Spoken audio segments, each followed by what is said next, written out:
Hello guys, welcome back again sa ating YouTube channel no, The Action Man. Una sa lahat, may galab shoutout po sa lahat ng mga kakamping at sa mga hindi man mga kakamping. Kung interesado ka sa bidyong ito, patapusin mo na hanggang dulo at huwag nyo nang kalimutan na i-like at i-share ang ating video para malaman naman ng iilan sa ating mga kababayan na nagtutulog-tulugan sa katotohanan. So muli naman nagbabalik ang nag-iisa nyong host na si The Action Man para magbigay ng komentaryo at reaction sa mga mainit ng issue ng bayan.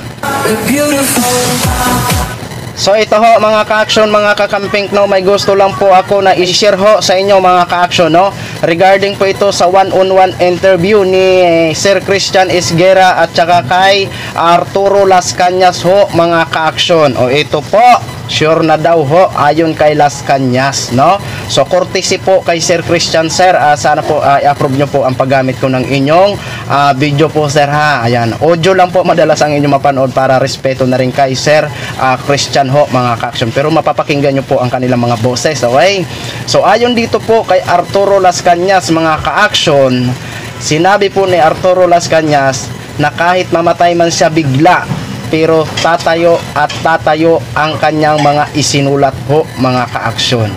At si dating Pangulong Duterte daw ay siguradong hindi makaligtas. Siguro hindi makaligtas sa kaso, no? Yun po yung ibig sabihin niya siguro ho mga ka-action. At ayon po sa kay Las Cañas, ang arrest warrant daw ay sure na ayon daw sa isang investigador, pero hindi niya binanggit ang pangalan ng nasabing investigador. So para lubos po natin maunawaan mga ka-action, panuorin po natin at pakinggan. Audio lang ho mga ka-action na, minsan video po no, pero madalas audio po maririnig nyo. Okay, sana maintindihan nyo po. Okay, play na po natin, pakinggan. Ang next question ko po ganito, kasi alam naman natin na sa bigat po ng mga akusasyon nyo simula pa ng 2016, kung merong gustong manakit sa inyo, talagang sasaktan kayo. Gagawa kayo ng masama. Ang isa po sa mga tanong na madalas ko madinig dito, kung sakali may mangyari sa inyo, pero wag naman po sana, tatayo po ba yung mga isinimitin yung dokumento, ebidensya, communication sa ICC? Sakaling may mangyari man sa inyo po.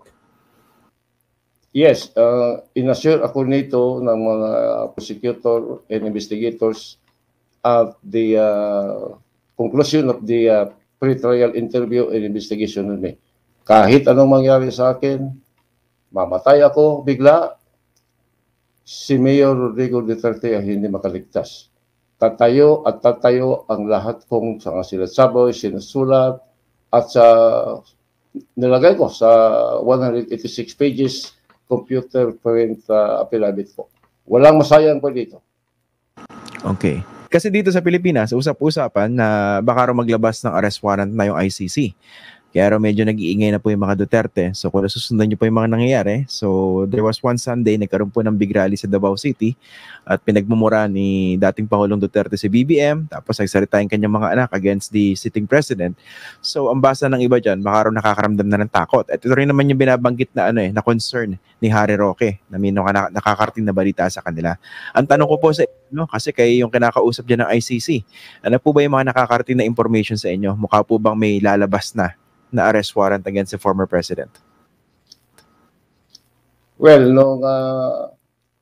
the conclusion of the after the conclusion of the pre-trial interview and investigation on me, hindi ko lang pangalanan ang investigator na ito, at isa sa nakaalam nito ay yung appointed counsel ko na si Attorney Pedro Pereira.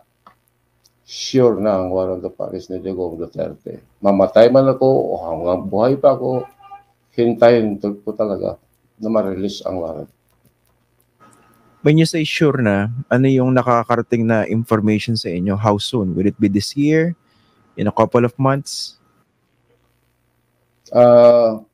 Hindi po sinabi sa akin, pero sinabi lang sa akin na I am their star witness, and I was rated as very sufficient yung recollection and memory ko during the pre-trial investigation, and in fact wala nang mga clarificatory tanong yung ICC appointed counsel ni Mayor Rodrigo Duterte. Satisfied siya sa lahat ng mga sinasagot ko. And then I was being congratulated by one investigator. So nakasiguro na kami ni Atty. Pereira na lalabas ang warrant of arrest ni Rodrigo Duterte. Hindi ko lang alam kung kailan, maybe after 2-3 years, baka mga ganun. I hope. So yun na ho mga ka-action, mga kakamping no, napakinggan na po natin ang one-on-one interview nila ni Sir Christian at ni Sir Arturo Las Cañas ho mga ka-action. So yun na po, napakinggan nyo na po no. So hindi na po tayo pwedeng magdagdag. Bahala na po kayo kung anong i-comment nyo.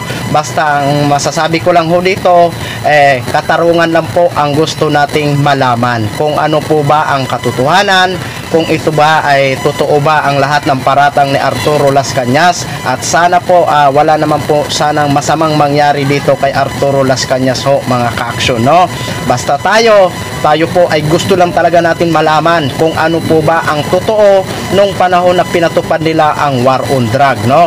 Kasi po ang mga pamilya ng mga biktima ay hinahangad lang po na makamit ang katotohanan at ang katarungan no. Kung ito man ay totoo na may ganito na may warrant of arrest na sure na sabi ni Las Cañas, so hindi pa rin tayo maging kampante hanggat hindi ho natin makikita o mabalitaan na may arrest warrant na nga po ito. Ito po ay ano lang po natin to, nakikipag-anuan lang ho tayo kay Arturo Las Cañas ho mga ka-action. Pero kung totoo man, wala ho tayong magagawa no mga ka-action. Kaya antabayanan po natin ang susunod o mainit o na mga pangyayari dito ho mga ka-action no. So yun lang po mga ka-action, mga kakamping no, share ko lang ho sa inyo. Maraming salamat po sa ating mga viewers Luzon, Visayas at Mindanao all over the world. Ako po ang inyong lingkod, si The Action Man. Have a good day everyone. Beautiful.